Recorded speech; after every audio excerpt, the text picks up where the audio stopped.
A symposium was held in 1988 to discuss the probable date of Gautama Buddha's death. The consensus reached was that he died within 20 years either side of 400 BC, although within the Eastern Buddhist tradition of China, Vietnam, Korea, and Japan, the traditional date for the death of the Buddha was 949 BC. The Buddha himself encouraged polyamory, polygyny actually, over monogamy in certain situations. In the Jataka 200, the Jatakas being stories of the Buddha's former births, a Brahma asked the Buddha for advice regarding 4 suitors who were courting his 4 daughters. The Brahmin says, "One was fine and handsome, one was old and well advanced in years, the third a man of noble birth, and the 4th was good." "Even though there be beauty and the like qualities," the Buddha answered, "a man is to be despised if he fails in virtue. Therefore, the former is not the measure of a man. Those that I like are the virtuous." After hearing this, the Brahmin gave all of his daughters, all of them, to the virtuous suitor. Fast-forwarding either 3,000 or 2,500 years, depending on which of these 2 dates for the Buddha's death you choose to accept, we find ourselves in 1925. A certain Mr. Calvin Coolidge was the President of the United States, and one day he and Mrs. Coolidge were visiting a government farm. Soon after their arrival, they were taken off on separate tours. When Mrs. Coolidge passed the chicken pens, she paused to ask the man in charge if the rooster copulates more than once a day. "Dozens of times," was his reply. "Please tell that to the President," Mrs. Coolidge requested. Later, when the President himself passed the same pens and was told about the rooster, he asked, "Same hen every time?" "Oh no, Mr. President, a different one each time." The President nodded slowly, then said, "Tell that to Mrs. Coolidge."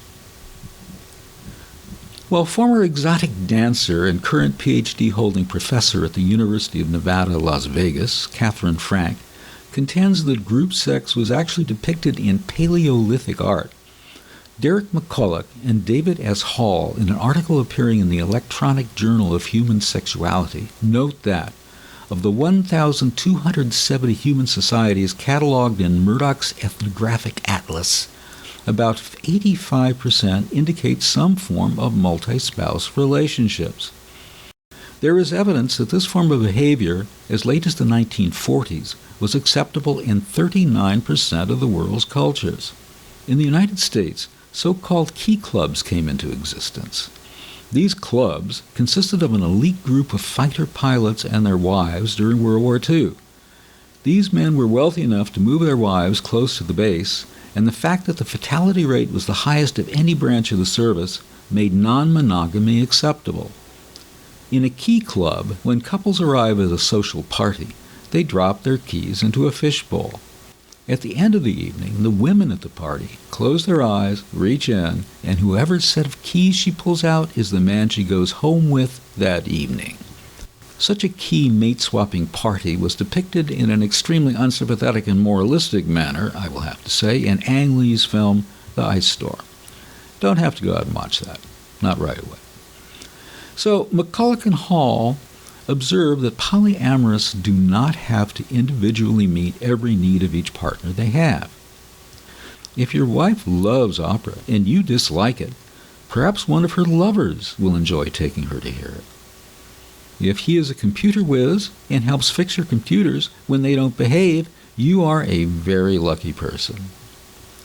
Polyamorous say that loving someone does not give you the right to control that person's behavior.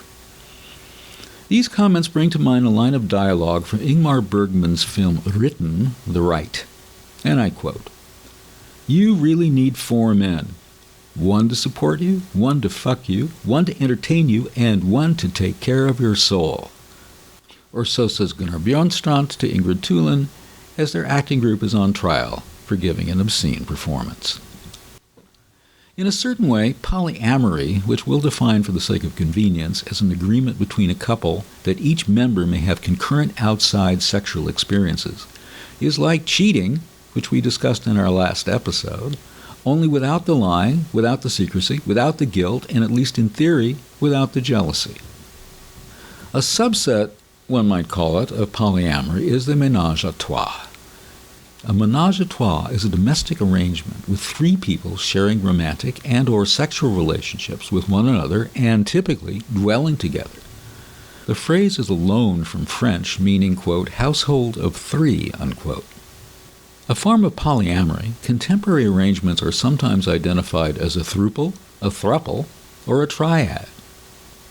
At the age of 16, in the year of our Lord 1813, the future author of Frankenstein, Mary Godwin, eloped with her to-be husband, Percy Blythe Shelley, and engaged in a menage with Claire Clairmont, future lover of Lord Byron, with whom the Shelleys would later have an extensive relationship. The political philosopher Friedrich Engels lived in a menage a trois with his mistress, Mary Burns, and her sister, Lizzie. Aldous Huxley and his first wife, Maria, engaged in a menage with Mary Hutchinson, a friend of Clive Bell. From 1939, Erwin Schrödinger and his wife Anna-Maria Bertel and his mistress, Hilly March, had a menage a trois.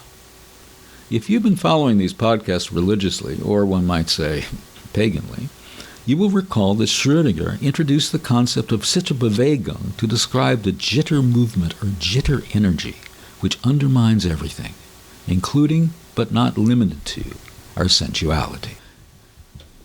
Daniel Cardozo, Carla Correa, and Daniele Capella of the Faculty of Social and Human Sciences at Nova University of Lisbon, in an article entitled Polyamory as a Possibility of Feminine Empowerment, have a few things to say about thruples, thruples, and triads. Two different expressions have been coined, they advise us, meaning the same, HBB, hot bi babe, and the unicorn. Both relate to a couple-centric notion where a heterosexual couple finds another woman to live/have sex with them or to serve as an appendix to the relationship. What we have here is the notion that the male derives pleasure by proxy from a homosexual liaison of his wife and another woman, and this third party, this additional woman, also satisfies him directly. But even that is, although quite a realistic, hypothesis. This completely undermines the sheer possibility of the woman, the one already part of the couple, wanting to explore different possibilities, different sexual possibilities for herself. One entertaining cinematic depiction of a menage a trois of sorts occurs in John McNaughton's film Wild Things, in which Neve Campbell, Denise Richards, and Matt Dillon have such an arrangement. And that's all I can say without being lambasted as a spoiler. So you might ask, how prevalent is polyamory? And by the way, we have not yet gotten to swinging the lifestyle and sex parties. Be patient. We'll get there. And as a side question, how many adults harbor a secret desire to be polyamorous? Well, academic researchers Amy C. Moores, Amanda L. Gesselman, and Justin R. Garcia inform us that using two separate U.S. census-based quota samples of single adults in the United States, 1 out of 5 people has engaged in consensual non-monogamy, their fancy term for polyamory, at some point in their lifetime. This proportion remained constant across age, education level, income, religion, region, political affiliation, and race, but varied with gender and sexual orientation. Specifically, men compared to women, and people who identify as gay, lesbian, or bisexual compared to those who identify as heterosexual, were more likely to report previous engagement in consensual non-monogamy. The same researchers report that 1 out of 6 people desire to engage in polyamory. Among participants who were not personally interested in polyamory, 1 out of 7 indicated that they respect people who do engage in it. With a considerable percentage of people desiring to try polyamory, the question that arises is, why? Could it be because monogamy, either in dating or in marriage, is not satisfying them in some way? In an article published in the German Journal for Psychology, Siegler, Matzik, Rubin, and Conley write, research shows that there are sexual disadvantages of monogamy, including lower sexual desire and dysfunction. Statistics show that as many as 43% of American women suffer from sexual dysfunction.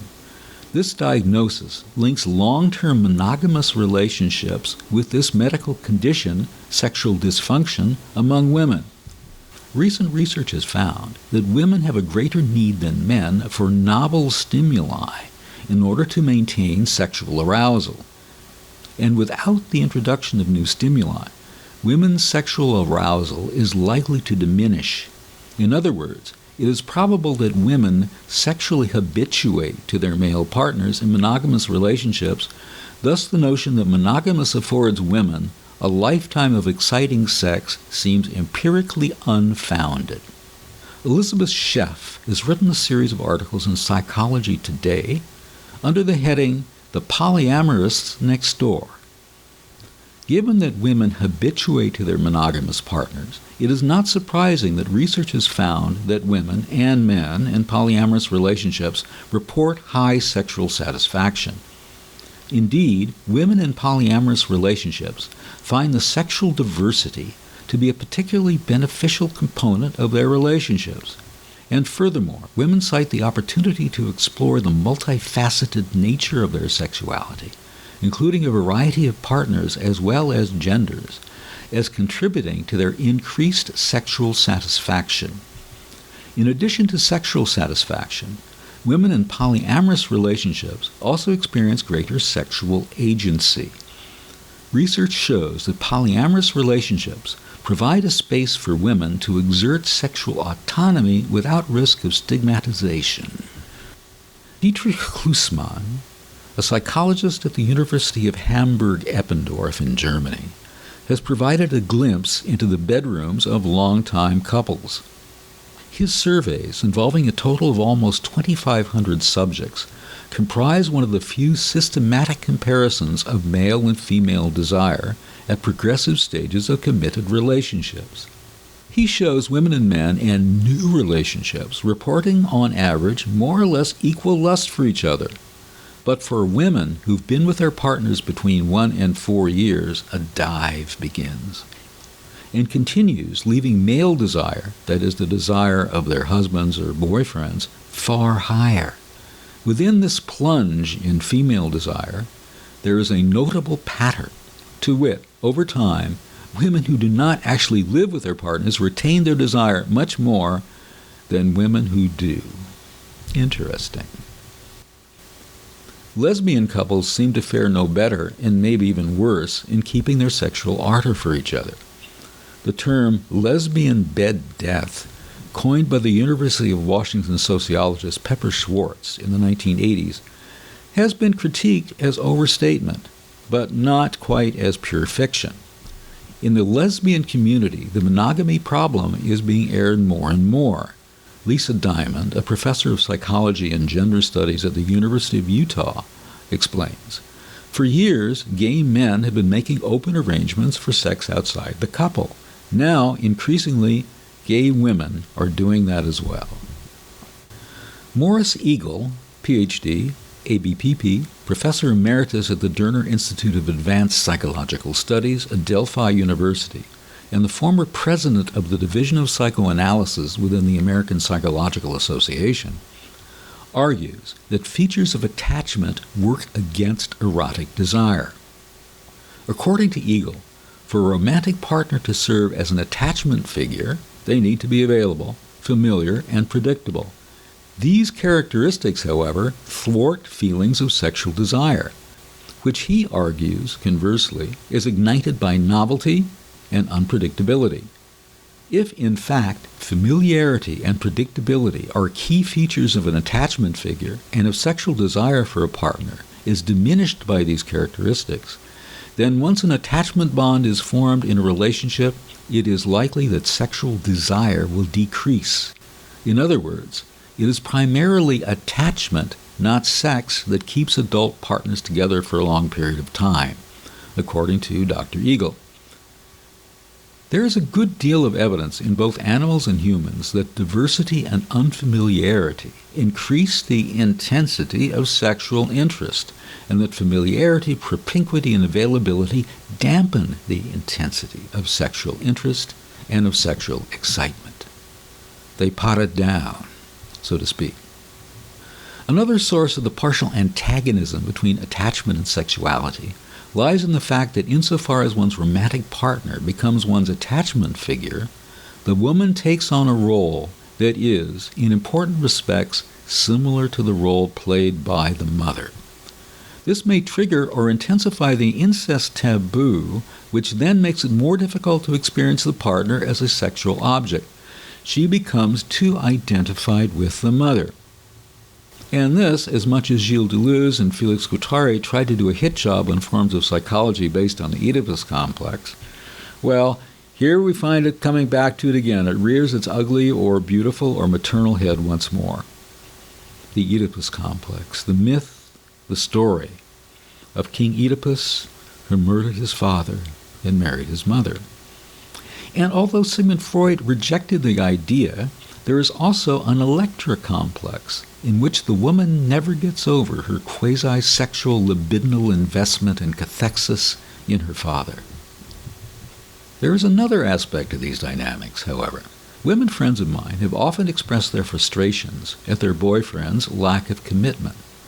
One woman friend even said, "Look, Lance and I are living together, and you know what? He's even bought the engagement ring. I found it hidden in the closet, so why doesn't he pop the question?" Could it be that even after he's bought the ring, he still hesitates to commit? Like, he's got 1 foot in and 1 foot out. How many women say that all the time? He wants 1 foot in, 1 foot out. Well, commitment has to do with attachment, which is an entire area of psychology that we will explore in detail in a future episode. What does attachment, however, have to do with polyamory?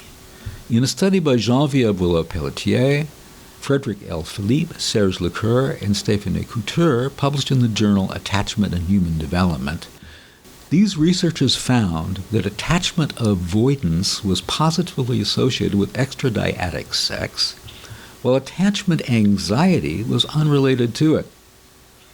These findings suggest that attachment avoidance increases people's irritation relative to their partner's desire for engagement, which in turn increases their likelihood to engage in extradyadic sex. Astonishing. If you wish to avoid your partner becoming attached to your partner in that way, one becomes irritated with one's partner, and therefore sexually irritated, I should say, and therefore one says, hey, let's do something else. These researchers also discuss the possibility that individuals characterized by attachment avoidance might use extradyadic sex as a way to distance themselves from their partner. So, if Tom wants to distance himself from Jill, what is he likely to do? Propose that they have an open relationship. Makes sense. In another study published in the Electronic Journal of Human Sexuality, Liana Wolf, Ph.D., looked at the issue from a somewhat different perspective. In her view of relationships, quote, "The attraction phase, during which we experience the dopamine intoxication of new love, is succeeded by the attachment phase. The attachment phase is supported by different brain chemicals, vasopressin and oxytocin, and it is during this phase that polyamorous people comfortably invite in new attractions and new loves. A shared belief is that the attraction phase, referred to in polyamorous circles as NRE, or new relationship energy, is short-lived, fun, but nothing to personally take very seriously or to feel threatened by in a partner. Mainstream Americans put NRE on a pedestal and thus consider polyamory to be supremely foolhardy. Noted social psychologist and marketing consultant Dr. Claire Rapai has noted that American society's attitude toward romantic love are very adolescent. As lovers, he says, Americans behave like teenagers. We take our crushes seriously, and we measure our self-worth by being able to demand the fidelity of our partners. and the health of our relationships by the intensity of passion we're able to co-generate. For open couples, Dr. Leanna Wolf opines, perhaps the biggest plus is the excitement of a new love in tandem with the security of a stable home life with one's committed primary partner. Again, makes sense. In her book, Dilemmas of Desire, teenage girls talk about sexuality. Developmental psychology and co-founder of the organization SPARK, which means Sexualization Protest, Action Resistance Knowledge, Deborah L. Tolman defined the term sexual subjectivity, by which she meant a person's experience of herself as a sexual being who feels entitled to pleasure and sexual safety, who makes active sexual choices, and who has an identity as a sexual being. Sexual desire is at the very heart of sexual subjectivity. Psychologist Elizabeth Sheff of Georgia State University expands this concept of sexual subjectivity by saying, sexual subjectivity is integrally linked with power. The power to appropriate sexuality, relational power, and social power connected to defining versions of sexuality outside of rigidly controlled norms. Women with no access to their own sexual subjectivity have bodies which Deborah Tolman has termed silent, disempowered by being spoken for and defined by masculine ideas and desires. Interesting. Reminds me of an old song by one of my favorite artists, Tori Amos, Silent All These Years. Women's bodies as being silent, due to, in effect, the misogyny of mainstream culture. Elizabeth Sheff was a participatory observer in her study of polyamorous women. She reported that many polyamorous women became polyamorous as a result of their reevaluation of traditional gender roles, which, among other things, constricted their expression of their sexuality. Polyamory for them was a way of satisfying their high sexual appetites. Thus far, we have discussed some of the reasons why couples might wish to extend their relationships through polyamory. Now let's look at what some psychologists see as the benefits of polyamory. While a graduate student at Regis University, Elaine Cook, herself a member of a polyamorous couple and a member of a polyamorous social group, undertook a study of 7 other polyamorous couples. Members of these couples cite as benefits of polyamory the following. 1. Personal growth. 2. Truth and honesty. Previous to becoming polyamorous, some individuals needed to cheat in order to become sexually satisfied. Once they become polyamorous, they no longer need to cheat. 3. In polyamory, some of the participants found a greater connection with others and a community that was supportive. They felt that they had more love in their lives than they would have had otherwise. 4. Fun, sensuality, and sexuality. The participants enjoyed the ability to experience a greater variety in their sexuality. Some felt that they learned more about sex by experiencing different people. They learned more about their own sexual responses, as well as how to be a better lover. One woman specifically mentioned finding that some sexual positions worked well with one person and not another. Having sex with a lover who had a small penis allowed her to see that intercourse did not have to be painful. 5. Improving the primary relationship. A number of people observed that polyamory had improved their primary relationship.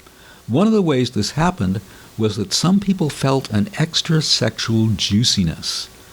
Some of this was from the new relationship energy brought by their outside relationship or relationships. One woman said she had more and better sex when she had an outside relationship. And finally, number 6, choice. Polyamory gives people more choice. For 2 of the women in the author's study, it gave them an opportunity to explore serious emotional and sexual relationships with women as well as with men. For some people, it gave them more freedom to explore sexually, just generally. They could partake in activities, whether sexual or non-sexual, that their primary partners were not interested in with their lovers. The thing about, hey, I love opera, and you don't, that kind of deal. Find someone who does. Sleep with them. Doesn't matter. Everyone's happy. The author concluded that polyamorous relationships were successful because they felt greater appreciation of and closeness with their primary partners. And they felt that they had better communication with their primary partners. She quotes an author who states that spending time alone with someone, holding hands, and of course flirting, touching, or smiling too much, all of these are signals of a possible sexual relationship in our culture, and this is what makes them socially dangerous. If you're polyamorous, you can do all of these things. You can flirt and kiss and touch with someone outside of your primary relationship other than your relational partner, and it's okay. It's even smiled upon. One of the participants in that study commented that in her experience, polyamorous people were more open to sensuality and touch, which harkens back to the overarching theme of this podcast series, the exploration of ecstatic sensuality. Surveys confirm that 97.5% of people participating in polyamorous relationships feel that their life has improved overall because of it. Only 12.5% of people in these relationships report feeling anxious and stressed because of their polyamory. This per an article by Paige Harper published in the Quindesum.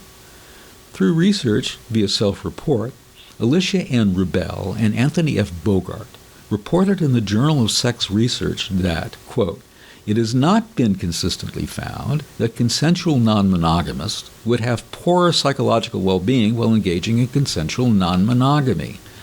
In fact, some data suggests that people participating in non-monogamous relationships may actually have an opportunity for more self-awareness and peace with their sexual needs than those in monogamous relationships. Peace with one's sexual needs. Great expression. Great expression. According to a study by Jefferson L. Piamonte and Jennifer Rubin, published in the Journal of Personal and Social Relationships, it is generally believed that monogamous individuals have better sex life than those who are consensually non-monogamous. Well, in their research, they compared the sexual satisfaction of consensually non-monogamous and monogamous individuals, and also considered the relationship satisfaction of participants utilizing a non-targeted sample of consensually non-monogamous participants. They found that monogamous people reported slightly lower sexual satisfaction and lower orgasm rates than those who are in consensually non-monogamous relationships. Moreover, the type of consensually non-monogamous relationship in which a person engages is important. Swingers consistently reported higher sexual satisfaction than monogamous individuals, whereas those in open relationships had equivalent levels of satisfaction to those in monogamous relationships. Well, in this particular study, relationship satisfaction did not differ between consensually non-monogamous and monogamous groups. That having been said, the findings of this research did not support the old-fashioned perception that people in monogamous relationships have better sex than consensually non-monogamous individuals do.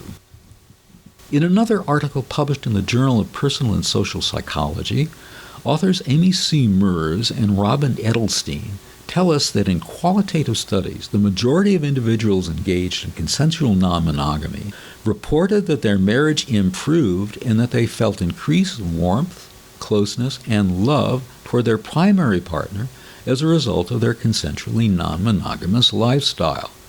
Moreover, individuals engaged in consensual non-monogamy reported less jealousy than those not engaged in consensual non-monogamy, and often described feeling positive about their partner's relationships with others.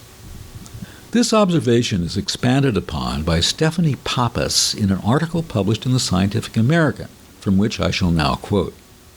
If you ask most people how they'd feel if their partner had sex with or fell in love with someone else, the responses would be pretty negative: fear, anger, jealousy, rejection. Ask a polyamorous person the same question, and they're more likely to tell you that they'd be thrilled. It's a concept called compersion, which means the joy felt when a partner discovers love outside of you. It's similar to the feeling the typical person might get after finding out that their best friend scored her dream job, Bjarne Holmes, a psychologist at Champlain University in Vermont, said. But in this case, the happiness stems from a lover's external relationship. That finding challenges much of what traditional psychological research has established about how jealousy works. It turns out that, hey, people are not reacting with jealousy when their partner is flirting with someone else, Bjarne Holmes said. Good science tests theories and predictions. You need to see if it holds up even in extreme situations. In another example where polyamorous people potentially turn typical psychological reactions upside down, Holmes conducted a preliminary analysis of about 200 polyamorous people, asking them about feelings of jealousy. Typically, he said, you'd expect to see that women are more anxious about emotional infidelity while men worry more about sexual infidelity. This was not the case among the polyamorous individuals studied by Holmes. In fact, there was no gender differences in rates of sexual or emotional jealousy to be found. Next, we turn to the question of the overall mental health of individuals involved in different types of relationships.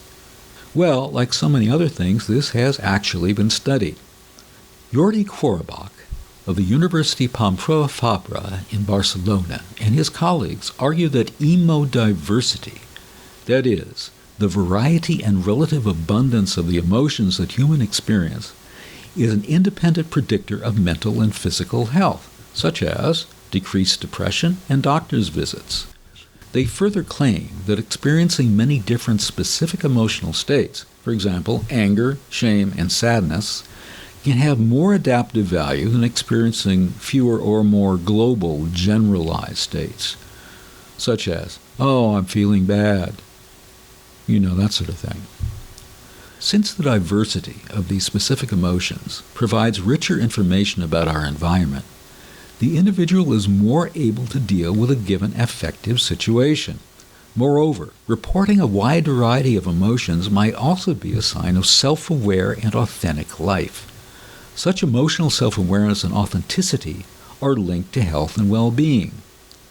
In an article published in the Journal of the Theory of Social Behavior, Aaron Benziev of the University of Haifa and Luc Bruning of Oxford University expand on the theme of emotional diversity. They do so as follows. In addition to emotional diversity expressed in greater shades of emotions, we can discern two related diversities, different diversities, sensory diversity and affective diversity. Sensory diversity refers to a greater diversity in one's awareness of sensory contents, such as smell, sight, or taste. Affective diversity, on the other hand, refers to greater diversity of general affective states, such as listening to different types of music, enjoying walking in the city or walking in nature, enjoying reading or dancing. Varieties of things. An increase up to a point in complexity of these different aspects of diversity typically enhances our flourishing, as it is based upon a broader range of satisfaction and thus has a more solid foundation that is more likely to endure over time. This reminds me of another theme that we keep going back to, the repetition compulsion that Freud eschewed so violently. We have a compulsion to repeat. Emodiversity is the key. Wide range of shades of emotion. Affective diversity is the key. Self-awareness, awareness of the environment, sensory diversity, affective. All of these are ways to lead a fuller, more ecstatically sensual life.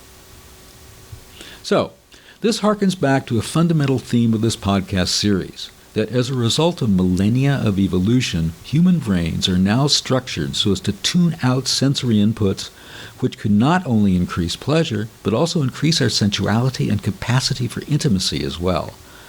So here we are delighted to find two authors, highly prestigious academic authors at that, who are saying that the same is the case for emotional inputs. Back specifically to polyamorous relationships, Benziev and Bruning suggest that contrary to monogamous romantic ideology, Polyamorous discourse is clear that ambivalence and conflicts will inevitably arise in relationships, but they are survivable. They don't need to lead to manic blow-ups, even violence. This clarity helps diffuse meta-anxieties that arise when people prohibit themselves from feeling conflicted about their relationships and their partners. Anxieties which transform clashing feelings into something deeply painful. Polyamorous relationships also appear to halt dyadic withdrawal, where couples become distant from other people, thereby providing individuals with a greater range of interpersonal connections and broader social networks than they would otherwise experience. Take a moment to think about people you've known who have gotten married, often to people who are not a part of their specific social circle but otherwise, and then you don't see them anymore. They go off into this dyadic withdrawal. Happens all the time, and it's sad. Polyamorous relationships have another advantage. They're well suited to accommodate individual intrapsychic discoveries over time. For example, sexual desire, particularly for women, is both flexible and responsive to situational cues. If this is correct, then we see there is an extra dimension to the way polyamorous relationships facilitate emotional intensity. Although in its infancy, the research on non-monogamous relationships like polyamory strongly suggests that such relationships are active sites of emotional profundity.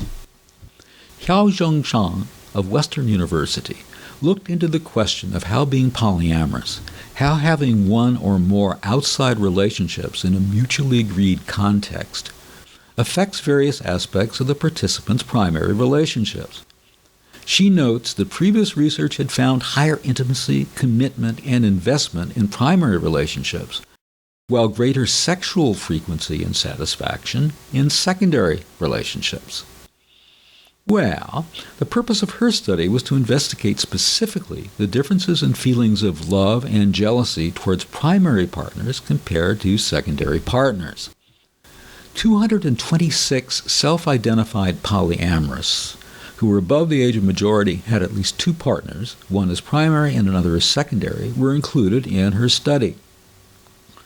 Participants completed a survey which included a romantic attraction scale, a passionate love scale, a companionate love scale, and a modified jealousy scale, testing for emotional and sexual jealousy.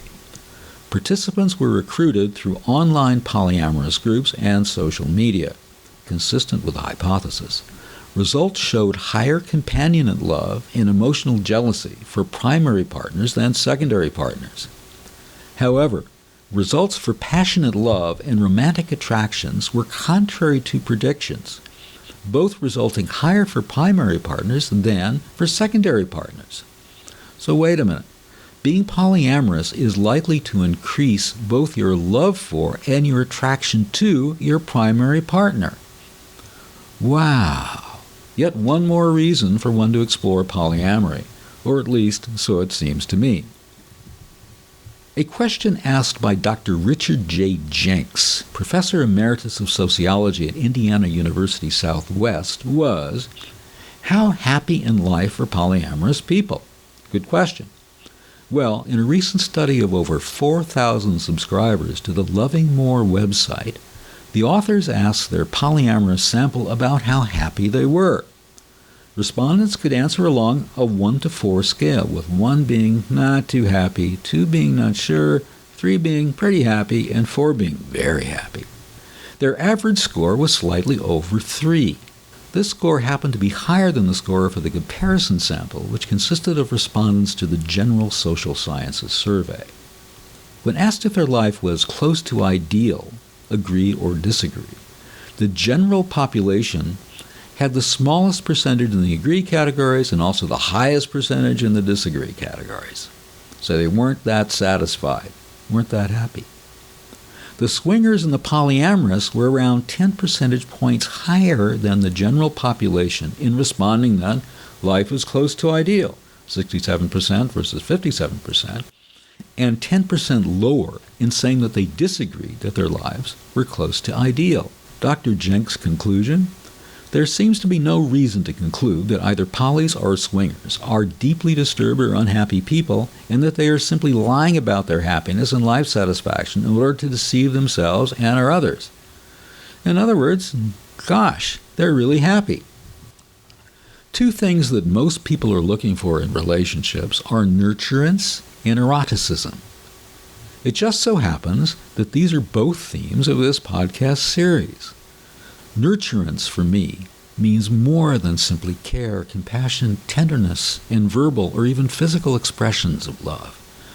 Nurturance is encouragement, validation, and support for one's lover's secret, or not so secret, passions, for her or his goals and objectives, for her or his growth and ongoing transformation. Change, transformation, growth. That's what life's all about. But back to what the authorities have to say on the subject. In their book, A New Look at Love, Elaine Hatfield of the University of Hawaii and G. William Walster of the University of Minnesota conceptualize love as either passionate or compassionate. Importantly, romantic partners may provide both erotic and nurturing experiences, though these may emerge more strongly in different phases of a relationship.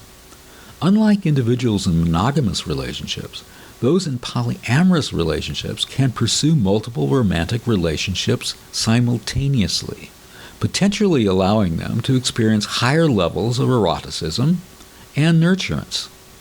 In an article published in the journal Social Psychology, Rhonda N. Barzani of York University in Toronto and her colleagues studied this very issue.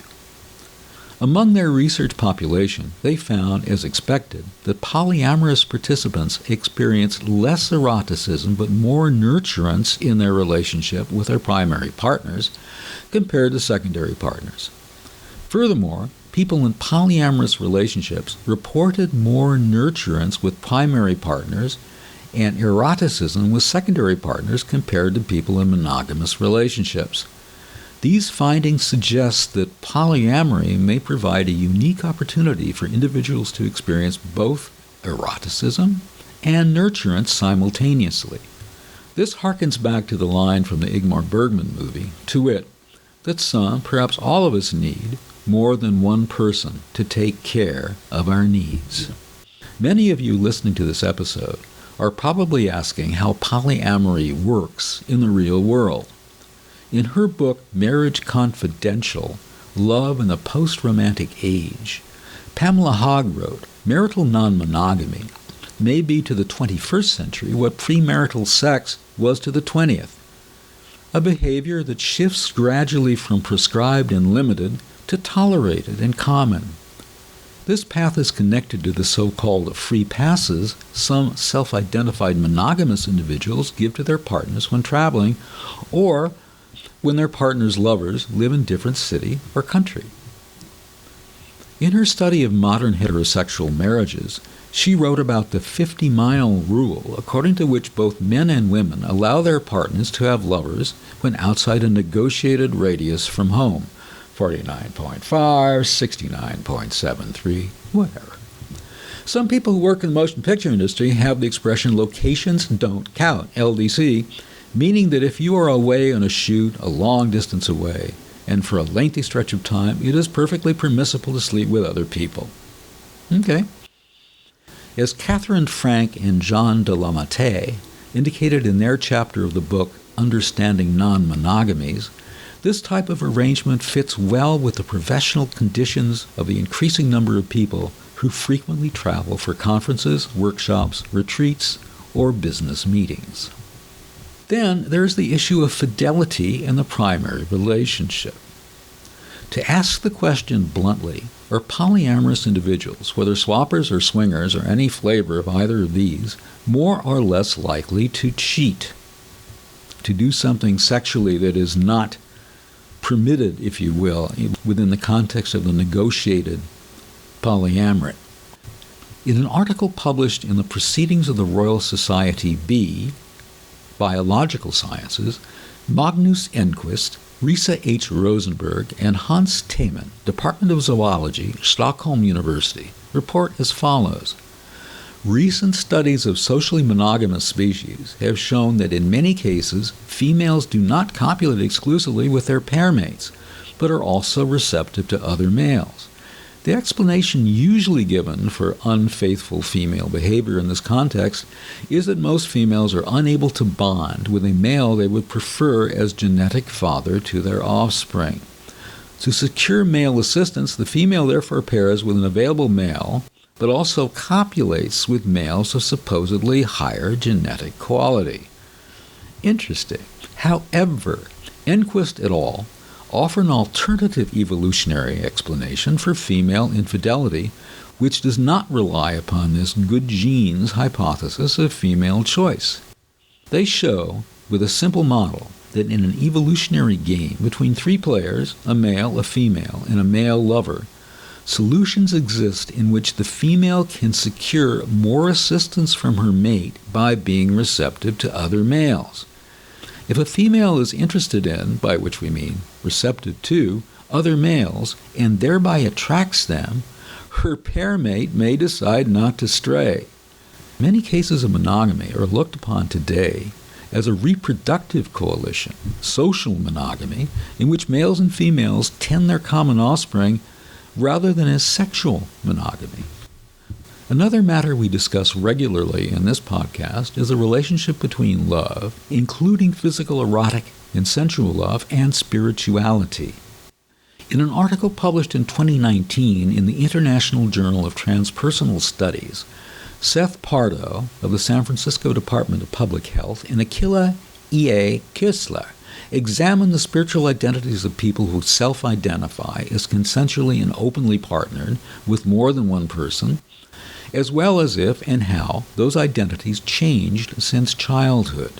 Those identities, spiritual identities, religious identities.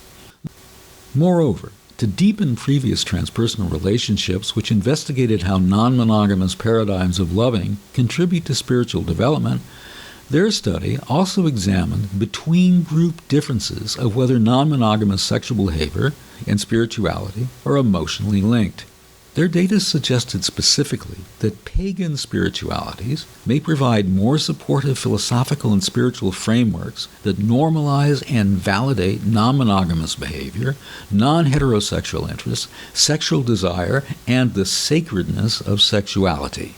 If sexuality is indeed sacred, and depending on your definition of sacred, that is an identification which this podcast supports, then expanding it to extend to others outside of a monogamous dyadic relationship brings more sacredness, more godliness into one's life.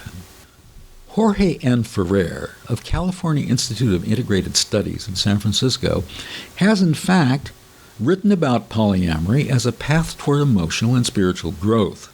In an article which may be found in the International Journal of Transpersonal Studies, Advanced Publication Archive, he asked a probing question: can jealousy be transformed into sympathetic joy?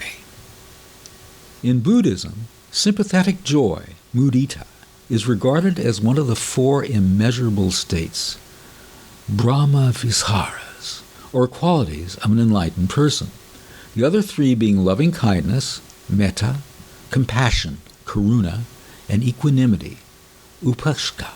In Buddhism, sympathetic joy is regarded as one of the four immeasurable states, or qualities of an enlightened person, the other three being loving kindness, compassion, and equanimity.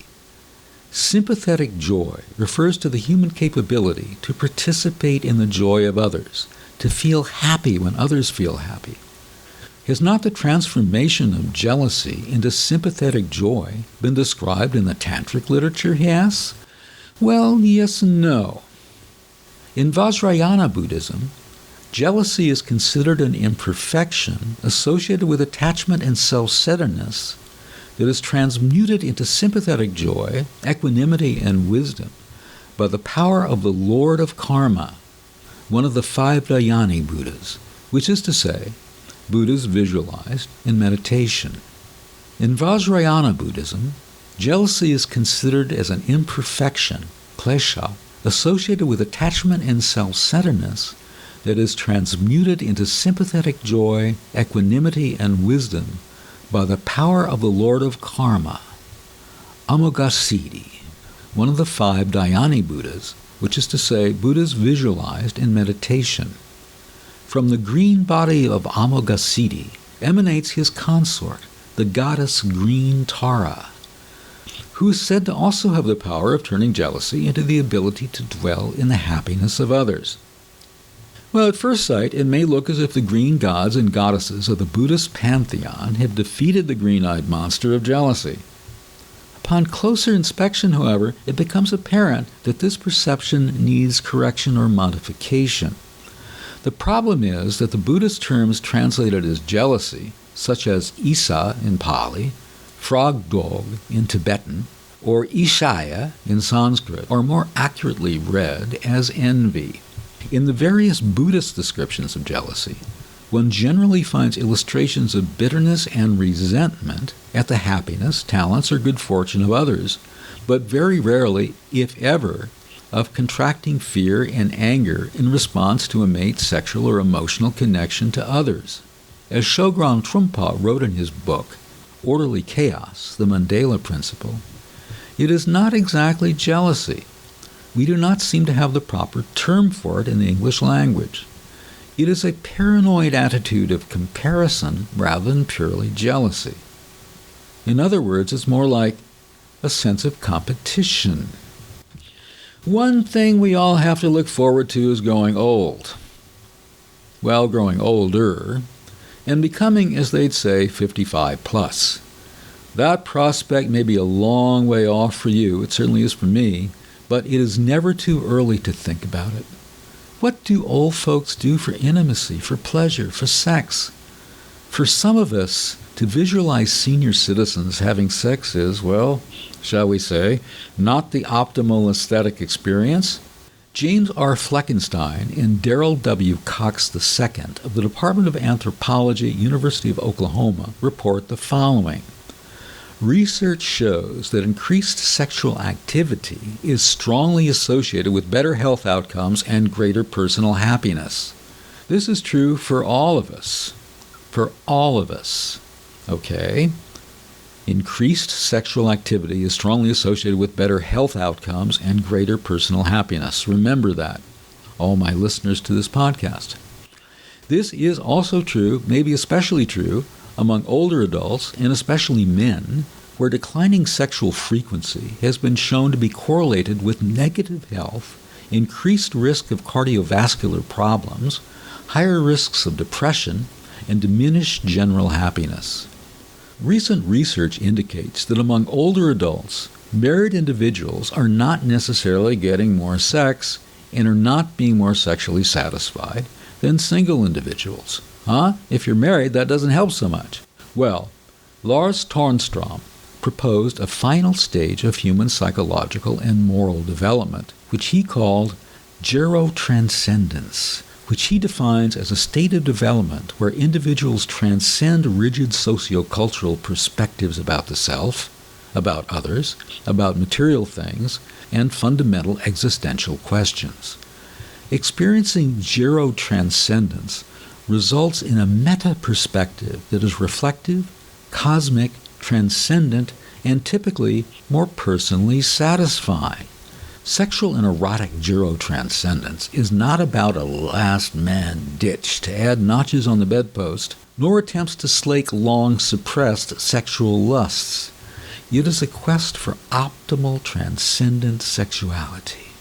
A surprising finding among the older adults in long-term relationships from Petty J. Kleinplatz's study was that over half reported being consensually non-monogamous, and some reported that the onset of their optimal sexual experiences emerged with the opening of their relationship.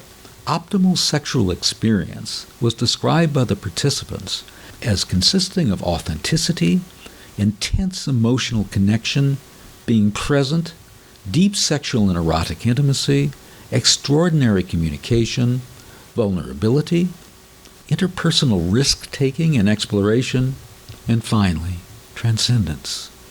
Optimal sexual experience is very similar to what Dr. David Schnarch in his book resurrecting sex, solving sexual problems, and rejuvenating your relationship has called wall socket sex, a phenomenon experienced by couples during profoundly intense, fully present, differentiation-enabled intimacy and erotic interaction that taps into a never-before-experienced erotic energy. Plug in 120 volts, 220, 1,000 volts of erotic energy. Fleckenheim and Cox themselves collected 502 responses via an online survey from individuals aged 55 and older residing in the United States who engage in consensually non-monogamous sexual relationships.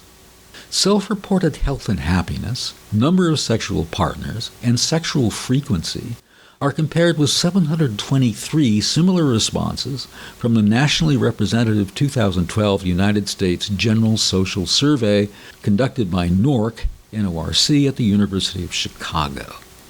Results. Irrespective of formal relationship status, the non-exclusive sample, in other words, the polyamorous, reported significantly more sexual partners, more sexual frequency, better health, and were much more likely to have had an HIV test than the general population. The non-exclusive sample, the polyamorous, also reported being significantly happier than the general population, with the exception of married men who reported being as happy as the general population.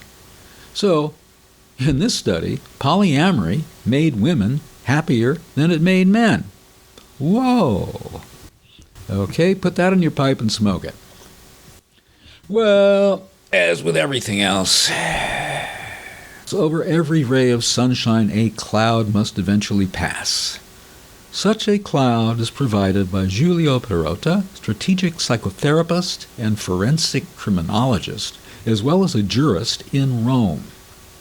His data, at least as reported by him and analyzed by him, show what he refers to as the total psychopathological predisposition of subjects who consciously and intentionally undertake a polygamous style of couple relationships, confirming the prevalence of borderline and narcissistic disorders, up to the marked presence of psychotic dysfunctional traits in subjects who prefer the sentimental, anarchic type of Troilist relationships. Boy, he really lays it on. The main causes that push the subject to undertake the Troilist path, the polyamorous path, are mainly traumatic relational experiences of a familial and affective sentimental kind, betrayal. Therefore, the emotional tension and anxiety deriving from the fear of reliving negative experiences is attenuated by the Troilist style of relationship that allows greater control of the couple's relationship and internal dynamics, favoring a marked narcissistic control that generates, aggravates, and self-feeds the dysfunctional trait found. In fact, the emotional experiences lived during the Troilist, polygamous or polyamorous conduct act as positive reinforcement for the maintenance and strengthening of the subject's belief. Starting with the concept cuckold and having placed the substantial differences with the Troilism, despite the terminological error committed by all the other researchers who consider these two terms synonymous, he goes on and on. He proceeded to analyze the clinical neurobiological and relational profiles to then investigate the borderline forms of Troilism, open couples, polygamy, and polyamory. By analyzing the possible etiological causes, which are the basis of these manifestations, he concluded that probably the multifactorial is the most suitable answer, with a clear orientation for the psychological causes deriving from a post-traumatic stress adaptation, substantially in the field of paraphilias or narcissism with adaptive forms, therefore self-destructive. Whoa, okay. So, like I say, over every ray of sunshine, a cloud must pass. So, let's explore other things about polyamory after a break.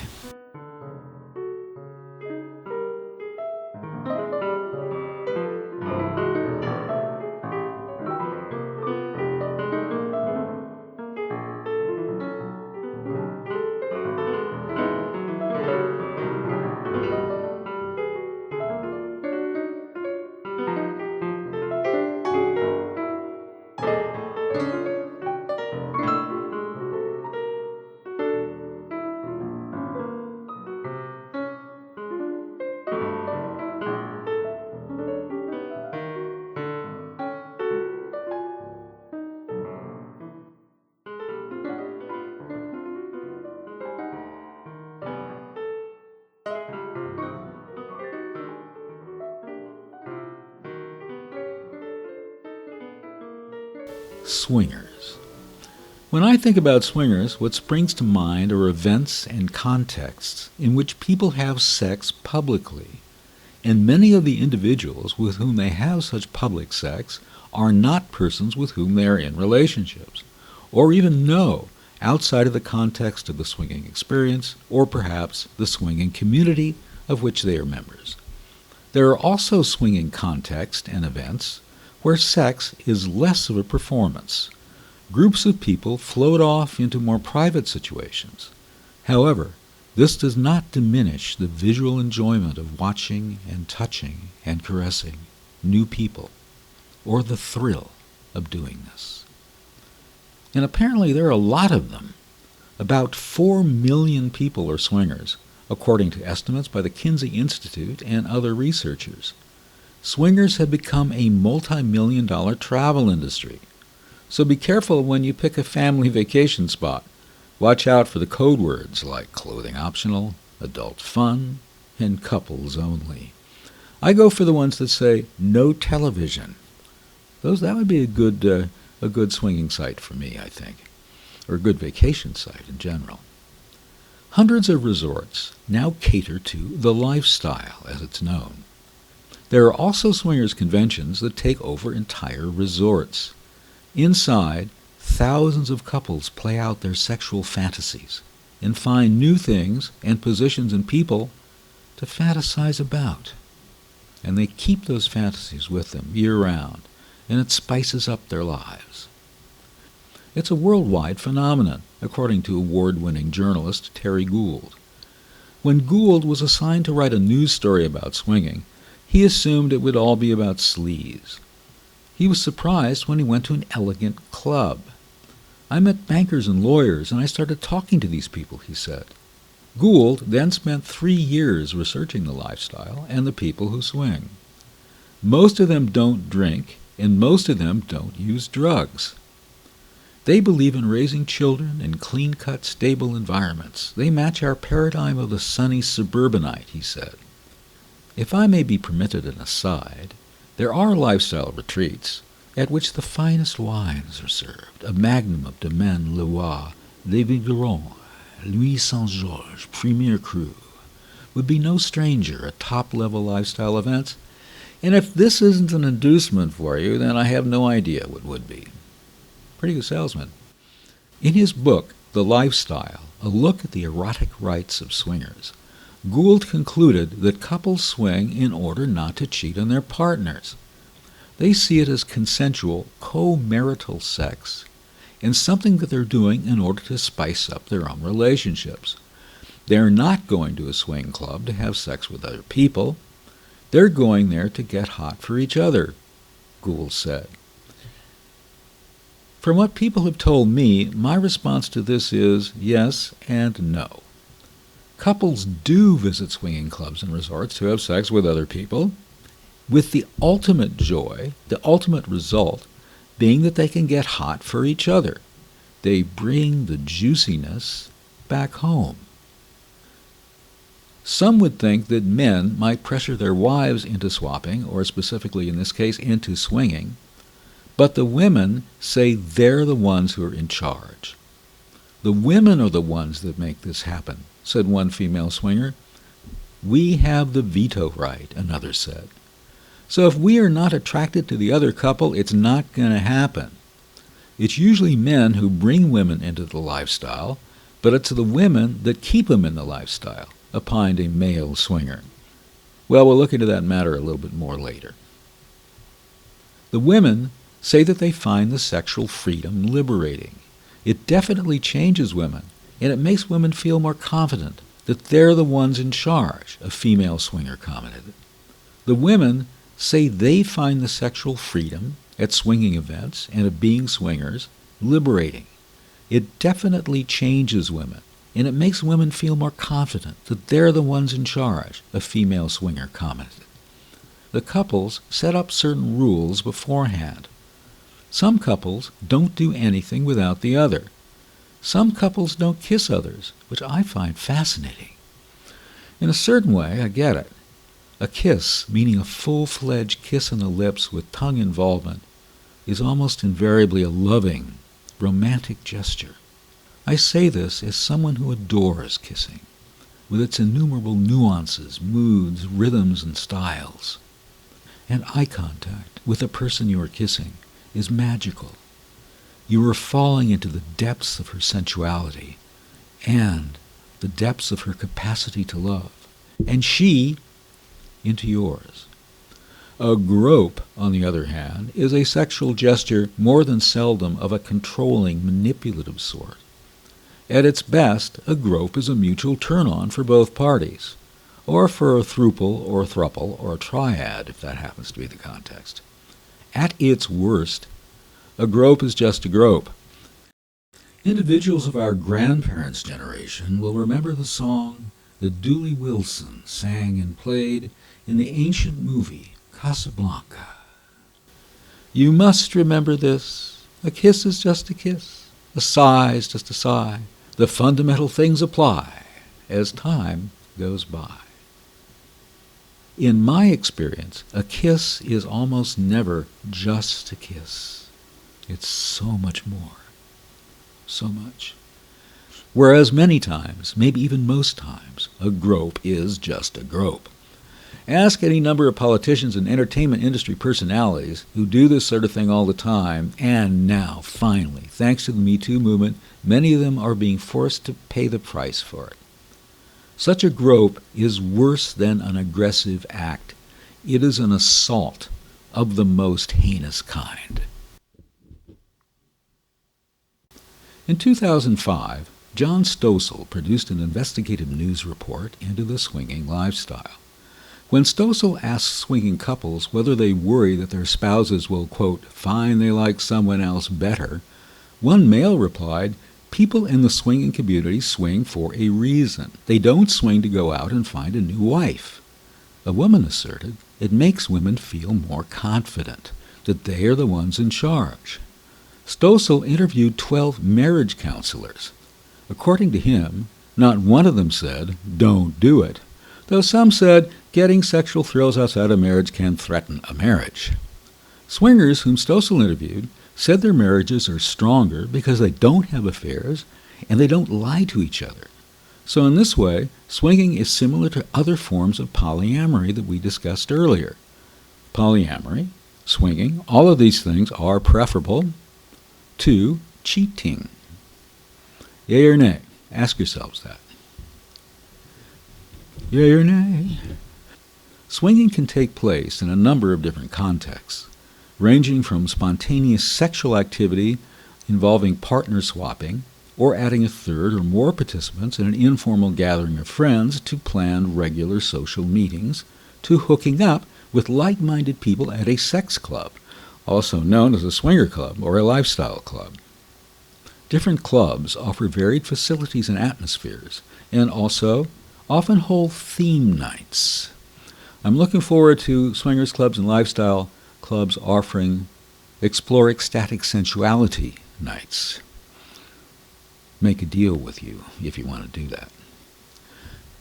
Swinging is also known to take place in semi-public venues such as hotels, resorts, and cruise ships, or often in private homes. Furthermore, many websites that cater to swinging couples now exist, some boasting hundreds of thousands of members. A question that everyone listening to this podcast is surely asking is, who are the swingers? For a partial answer to this, we turn again to Richard J. Jenks, Professor Emeritus of Sociology, Indiana University Southeast. In his study of attendees at a National Swingers Convention, he reported the mean age to be 39. In 2010, researchers Bergstrand and Sinsky reported a mean age for swingers of 39.1. In his 2009 study of 1,376 swingers, Fernandez found that 29% of the males were between 36 and 45, while another 33% were between the ages of 46 and 55. The figures for the females were 42% and 22%, respectively. Interesting. Social class variables have also been studied. Studies by Gilmartin, Jenks, and Levitt all found that swingers were above average in education. In 2009, Fernandez found his swinger respondents were, on the average, college-educated and had incomes between $70,000 and $200,000. He doesn't state whether these are household incomes or individual incomes. Whatever. These studies definitely point to a lifestyle engaged in by those who are middle and upper middle class. Another interesting question relates to which gender is looked upon more favorably if they initiate polyamory or group sex, swinging, activities in their relationship, women or men. Psychologists Ashley E. Thompson, Jocelyn Hart, Stara Stefaniak, and Carissa Harvey structured their research to ask this very question.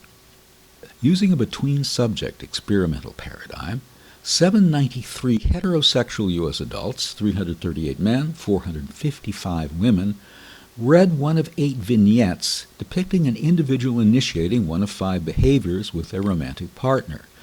Those behaviors being polyamory, swinging, open relationships, group sex, and role-playing, and subsequently judge the initiator using 3 judgments of interest: cognitive abilities, morality, and relationship satisfaction. The results indicated that women initiators were judged more favorably than were men initiators, and that role-playing initiators were judged more favorably than were initiators of consensually non-monogamous behaviors. Among consensually non-monogamous behaviors, those initiating swinging and group sex were judged more favorably than were those initiating polyamory and open relationships. Could it be that swinging and group sex are viewed as less threatening to relationships than mate swapping or even open relationships? Perhaps this is because swinging, in a certain way, is a quasi-public activity.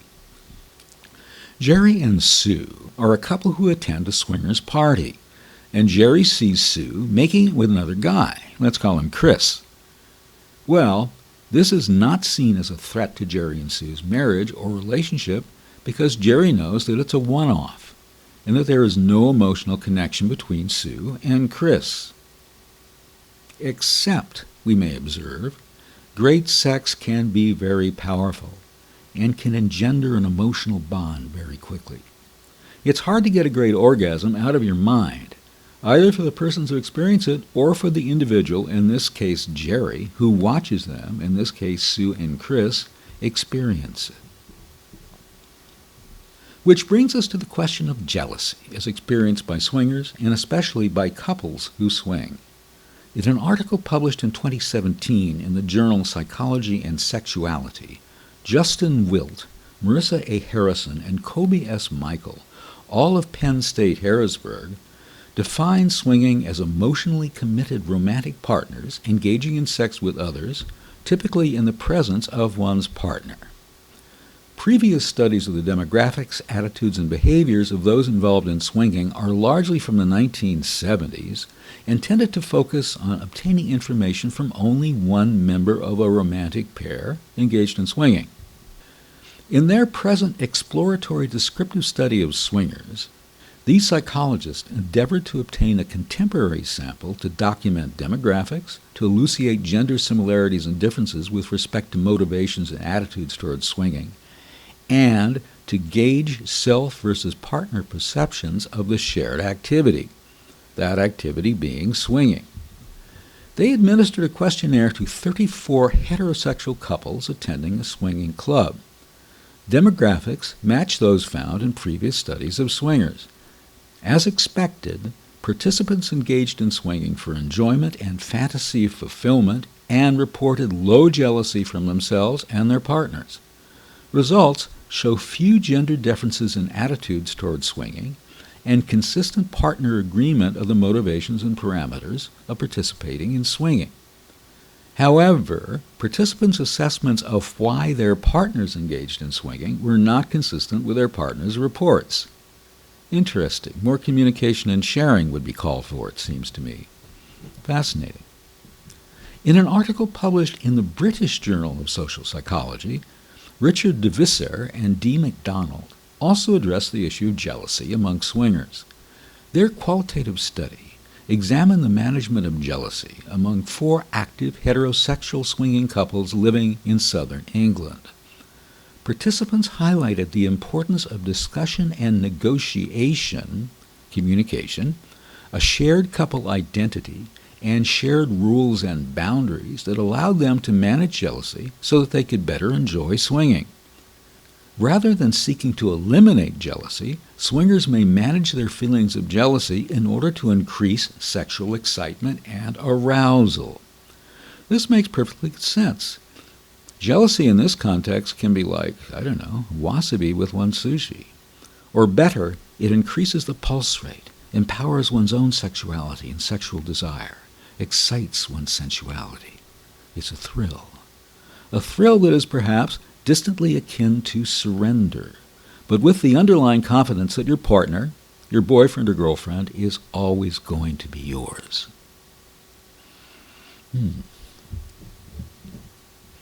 Those who function in accordance with conventional norms and boundaries of monogamy, as if one could refer to anything as conventional anymore, may assume that the attitudes and values of swingers must be entirely different from their own. They may assume that swingers do not subscribe to conventional religions, for example, or that swingers may have entirely different ideas about what constitutes the good life. Curtis R. Benjamin, Ph.D., and Jennifer Blevins-Sinsky of Bellarmine University in Louisville conducted a study of 1,100 swingers. Their survey was approved by the North American Swing Club Association, NASCA.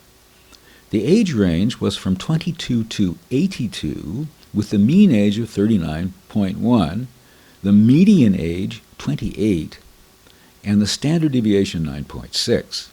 The results were compared with a parallel study of the general population, once again the General Social Survey, or NORC, conducted by the University of Chicago since 1972. Here is what their survey found. 72% of swingers were members of a church, synagogue, or mosque, compared to 61% of the general population. Is this what the conventional person would expect? Most likely not. 63% were Protestant and 25% were Catholic. The swingers' values were in the following order. 1. Self-respect. 2. Family security. 3. Inner harmony. 4. Happiness. 5. Mature love. 6. True friendship. 7. Pleasure. 8. Freedom. 9. A sense of accomplishment. 10. To have an exciting life. 11. To have a comfortable life. 12. Wisdom. 13. World peace. 14. Social recognition. 15. Equality. 16. To live in a world of beauty. And 17. National security, followed finally by 18. Salvation. Over 23% of the general sample, that is the NORC sample, believe that the law should forbid marriages between blacks and whites, and 9% of swingers held that belief. Boy, this stuff. Anyway, on whether human nature is basically good or evil, 52% of swingers believe that human nature is basically good, while 8% believe that it is basically evil. By contrast, 41% of the general population believe that human nature is generally good, and 17% believe that it is evil. So, wait a minute. Let's look at this again. 17% of the general population believe that human nature is evil, whereas only 8% of swingers hold that belief. Fascinating. So we're looking at a situation here where the swingers tend largely to be optimistic, and they value things like home life and stability and all those things very highly. Fascinating. As for which member of a couple initiated swinging, 81% of men says it was themselves, as opposed to 43% of women. When asked, is life exciting or dull? Interesting question. 76% of swingers said that it was exciting, while 24% said that it was pretty dull or routine. Contrast this with response from the general population in the NORC survey, wherein 46% described their lives as exciting and 55% described their lives as routine or dull. Swingers were asked if swinging had strengthened their marriage. 50% of men and 54% of women responded that this was true or mostly true, and around 25% of both genders said that it was somewhat true. 60% of both men and women said that their marriages were happier after they became swingers, while only 1% of men and 3% of women said their marriages were less happy after they became swingers. This should be taken in the context that 50% of men and 56% of women rated their marriages as very happy before they entered the swinging lifestyle, but there was nevertheless an increase. And it was also interesting to note that happy people, or basically mainly happy people, or pretty happy people, are the ones who entered the lifestyle, not people who were miserable with their lives or with their relationships.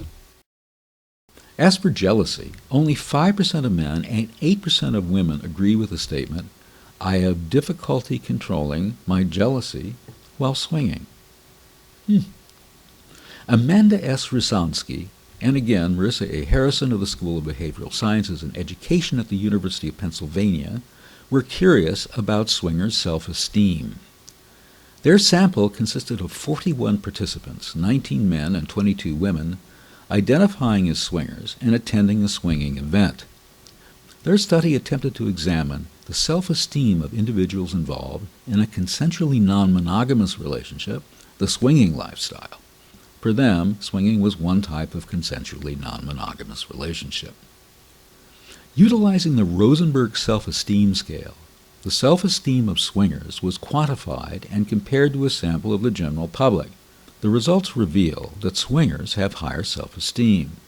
However, gender differences emerged in post hoc analyses, whereby men who engage in swinging have higher self-esteem than the general population, whereas women who engage in swinging have self-esteem comparable to women members of the general public, neither higher nor lower. But in the Journal of Sex? In the Journal of Sex Research, Joan K. Dixon was interested in female bisexuality among swingers. Her sample consisted of 50 women who meet the following criteria. At the time of her first sexual contact with another female, each participant needed to be A, married, be at least 30 years of age, be engaged in swinging, being enjoying sex with males, and had no history prior to age 30 of a sexual attraction to females. Subjects typically revealed a high incidence of early and continuing autosexual and heterosexual activity, and current high frequencies of sexual activity with both sexes. Influences facilitating a typical subject's initial and subsequent sexual activity with females were found to be her husband, other swingers, and the general swinging environment, the husband's influence usually being of paramount importance. It was concluded that those influences, perhaps together with a predisposition toward gaining perceived fulfillment of felt needs through sexual activity, will result in some heterosexual females engaging in multi-female sexual activity and eventually adopting a self-identified bisexual orientation. To conclude, I'm assuming, perhaps incorrectly, that one or two of my listeners may wish to get a glimpse of what goes on at a swingers gathering. That glimpse being through the eyes of PhD-holding academics, needless to say. Such a researcher, whom we have already referenced, is Catherine Frank of the University of Nevada, Las Vegas. In an article which she co-wrote with J. Tuomas Harjannainen, Hanken School of Economics, Helsinki, Finland, and which was published in the journal Games and Culture, she and her co-author observed that lifestyle group sex is a phenomenon on the border between games and adult play. Through an analysis of the rules and social contracts arising in group sex, they demonstrate how participants learn to read interactions at group sex events in the same way that players learn game systems and what they can do to become good players in similar situations of people learning games that do not involve sex. In swinging, participants engage in recreational sex with outside players while remaining heterosexual, coupled, or married, and usually emotionally monogamous. Across cultural context, committed partners who engage in swinging or attend group sex events often claim to do so to strengthen their dyadic bond as well as to preemptively fight the potential boredom and the resulting decrease in libido caused by habituation. At group sex events, sexual encounters may be, quote, full swap, unquote, involving couples in intercourse with another partner or partners, or, quote, soft swap, unquote, where touching, oral sex, girl-girl play, or other activities short of intercourse occur. The ongoing fluid negotiations between potential partners preserve excitement and a sense of spontaneity and fantasy. In many North American swinger communities, women are often expected to behave bisexually, while men play exclusively with women. The common requirement that couples play together, that is, forming a foursome with another couple or a group of couples, means that occasionally the attraction for outside partners is unequal. The phrase, taking one for the team, is used in the United States by both men and women to indicate that one consented to sex without a high level of personal desire so that the group could play. An ideal orgiast, in the sense of having all the desired qualities, can indeed be determined. Such an ideal orgiast is empathetic, discreet, considerate, adaptive, playful, attractive, coupled, usually, and sexually skilled. Catherine Frank, the same Catherine Frank, wrote a chapter entitled Play Couples in Paradise, Terse Sexuality and Lifestyle Travel, which was published in the book Love and Globalization, Transformations of Intimacy in the Contemporary World. In this article, she notes the difference between the attitudes of polyamorous and swingers, to whom she refers as lifestylers. Polyamorous, she writes, are often critical of both the focus on emotional monogamy observed by lifestylers and of the casual sex or conspicuous consumption engaged in at swingers' conventions.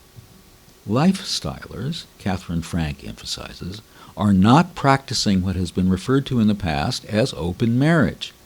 That is, each partner is not necessarily pursuing outside relationships on his or her own.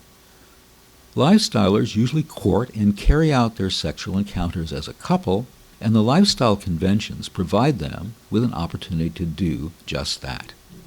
Many couples actually cultivate certain kinds of erotic experiences together, selecting partners and scenarios based on fantasies they co-create. Fantasies and sexuality, a topic for a future episode here on Explore Ecstatic Sensuality. Another topic that we're going to explore, just to give a little teaser, is what I call the cult of the cute, which is endemic on television. It's like a virus. It's horrible. Where people tend to act, in fact, almost invariably act in an adolescent, even pre-adolescent manner, as if every conversation has to have an aura of cuteness. And this is intercut, spliced in with people being very dramatically serious and tragic in their behavior, very serious. You have the seriousness on the one hand that we're supposed to take very seriously, and then you have the silliness on the other hand, as if this is what life consists of, or as if silliness is the solution. Cuteness is the solution to our problems. We'll talk about that in a future episode. One of the most interesting things we have discussed in the course of this particular episode, by the way, has been the notion of emodiversity. Having a wide range of emotions, a wide range of affective states, a wide range of sensory states. We've been talking about that throughout the series, and today we visit it again. Here are 3 statements which I have chosen to end today's exploration of polyamory broadly defined. Quote, not only are our reasons for doing things incoherent, but we don't know what those reasons are. And we are fundamentally alienated from them. we are alienated from our reasons for doing things which we don't know. Jacques Lacan. Seminar 5, Formations of the Unconscious. Again from Lacan. What it's all about really is within reach, or at least within the psychoanalyst's reach, as he bears witness to that fact when he talks about something serious and not about his therapeutic results. What is within reach is the fact that sexuality makes a whole in truth. And finally, from Max Federbuch's film Amy and Jaguar. Flirting is always serious. It's love, which sometimes looks funny.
I would like to take a moment to say something about the person who inspired this podcast and to highly recommend the books she's written and also her professional services. Her name is Anita DiFrancesco. She is a psychotherapist. She is a very experienced and professional relationship counselor. She has 2 wonderful podcasts, It's Your Voice, ! And that continues on with a new podcast called Discover Joyous Love, on which I've also been a guest. It was a wonderful experience, as it always is, communicating with Anita. So check out her podcast. Her books are extraordinary. One is called Live Free, Recreate and Liberate Your Life. The best book title I could possibly think of, a classic title for a book, in which she really takes you through things you can do to make major changes in elevating your self-love, self-esteem, happiness, and even to help you sexually to find a greater sexual fulfillment and vitality. And her other book, different but also relevant, is a true crime thriller, The Donna Gentili Story, which concerns the brutal murder of her first cousin, Donna Gentili, and her, that is Anita's, personal efforts to identify the killer. 2 great books available on Amazon, or check out Anita's own website, tantrawisdom.com. You can find her there, and also on her Facebook pages, which are Love and Relationship Coach, and also her business page, Tantra Wisdom. Thanks for checking her out. You won't be disappointed.